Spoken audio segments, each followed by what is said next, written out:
మనిషి సంతోషంగా ఉండాలంటే ఏం చేయాలి? ఈ హడావుడి, గజిబిజి, గందరగోళ ప్రపంచంలో ప్రతి కామన్ మ్యాన్ కి ఇది ఒక పెద్ద సమస్య అన్నమాట. మనం రోజువారీ జీవితంలో హ్యాపీగా చాలా సంతోషంగా ఉండాలంటే ఎంత కష్టపడినా, ఎంత పోరాటం చేసినా మన హ్యాపీనెస్ ఎక్కడ ఎత్తుక్కోవాలి? చాలా మంది మన హ్యాపీనెస్ ఎక్కడో ఉందనుకుంటారు. ఎవరి చేతిలోనే పెట్టేస్తారు. ఫస్ట్ ఆఫ్ ఆల్ మన హ్యాపీనెస్ కోసం మనం బయట ఎత్తుకోకూడదు. మన హ్యాపీనెస్ మనలోనే ఉంటుంది. ఇదే ఫస్ట్ పాయింట్ అన్నమాట.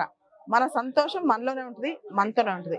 రెండోది, మన హ్యాపీనెస్ ని ఇతరులతో ముడిపెట్టకండి. అంటే వేరే వాళ్ళ చేతుల్లోనో, లేదా వేరే వాళ్ళు ఏదో అన్నారనో, వేరే వాళ్ళు ఏదో పోరాటం చేశారనో, వేరే వాళ్ళు మనతో ఏదో ఫైట్ చేశారనో, గొడవలు పడో ఈ హ్యాపీనెస్ ఎవ్వరు ఇతరుల చేతిలో పెట్టుకోకూడదు అనమాట. మన హ్యాపీనెస్ మన చేతిలోనే ఉండాలి.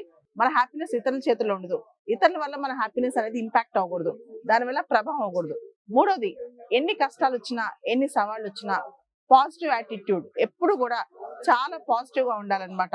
ఎలాంటి ఛాలెంజెస్ వచ్చినా సరే కుంగిపోకూడదు, డిప్రెషన్ లోన్ అవ్వకూడదు. మనం లైఫ్ లో ముందుకు వెళ్తూనే ఉండాలి, పరిగెడుతూనే ఉండాలి, ఒక ఫ్లోలో ఉండాలన్నమాట. అంటే ఎప్పుడు మనం ముందుకు వెళ్తూనే ఉండాలి.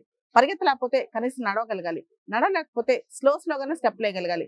కాకపోతే ఎప్పుడు ఒక ఫ్లోలో ఉండాలన్నమాట. అప్పుడే మన హ్యాపీనెస్ ఖచ్చితంగా మనతో ఉంటుంది. ఎప్పుడు లైఫ్ ముందుకు వెళ్తున్నాయి, మనం హ్యాపీగా ఉంటాం అనమాట. తర్వాత ఎన్ని ఛాలెంజెస్, ఎన్ని సవాళ్ళు, ఎలాంటి డిప్రెషన్స్ వచ్చినా, అంటే మన చుట్టుపక్కల పరిస్థితులు ఎలా ఉన్నా సరే అంతర్లీనంగా మన మైండ్ మాత్రం చాలా ప్రశాంతంగా ఉండాలి. మనం ఎంత గజిబిజిగా ఉన్నా సరే మన ఫోకస్ ఎప్పుడైతే ఒక్క చోట ఉందో అప్పుడు మనకి రియల్ హ్యాపీనెస్ వస్తాయి. అంతకంటే మించి రియల్ హ్యాపీనెస్ అనేది ఎప్పుడైనా సరే మనం ఏదైనా అతిగా కోరుకుని అది దొరకకపోతే మనం ఎప్పుడు సాడ్ గా ఫీల్ అవుతాం అనమాట. రియల్ హ్యాపీనెస్ కావాలంటే ప్రోడక్ట్ మీద కంటే కూడా ప్రాసెస్ మీద దృష్టి పెట్టాలి. అంటే మనం గోల్ పెట్టుకున్నాం అనుకోండి, ఆ ప్రాసెస్ చాలా ఇంపార్టెంట్ అనమాట. అవుట్కమ్ గురించి ఆలోచిస్తూ టెన్షన్ పడకూడదు. ఉదాహరణకు ఒక క్రికెటర్ మ్యాచ్ ఆడుతున్నారు అనుకోండి, మ్యాచ్ రిజల్ట్ గురించి ఆలోచించకుండా మ్యాచ్ ప్రతి బాల్ పర్ఫెక్ట్ గా ఆడాలి అంతవరకు ఆలోచించాలన్నమాట. అప్పుడు రియల్ హ్యాపీనెస్ వస్తాయి. మనిషికి హ్యాపీగా ఉండాలంటే 5 సూత్రాలు గుర్తుపెట్టుకోండి. ఒకటి, మన హ్యాపీనెస్ మనతోనే ఉంటుంది. బయట విషయాల వల్ల మనం ఇన్ఫ్లుయెన్స్ అవ్వకూడదు. 2, బయట వ్యక్తులతో మన హ్యాపీనెస్ ముడిపెట్టకూడదు, ఇతర వ్యక్తులతో మన హ్యాపీనెస్ ముడిపెట్టకూడదు. 3, అన్నిటికన్నా ముఖ్యమైనది మన ఫోకస్ మనతోనే ఉండాలి. మనం ఏ విషయానికి డిప్రెస్ అవ్వకూడదు. అండ్ పాజిటివ్ యాటిట్యూడ్ ఎప్పుడు మెయింటైన్ చేయాలి.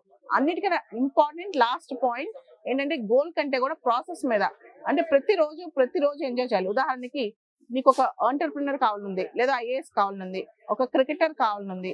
ఆ ఎండ్ గురించి ఎక్కువ ఆలోచించకుండా ప్రాసెస్ మీద ఎక్కువ దృష్టి పెట్టాలి.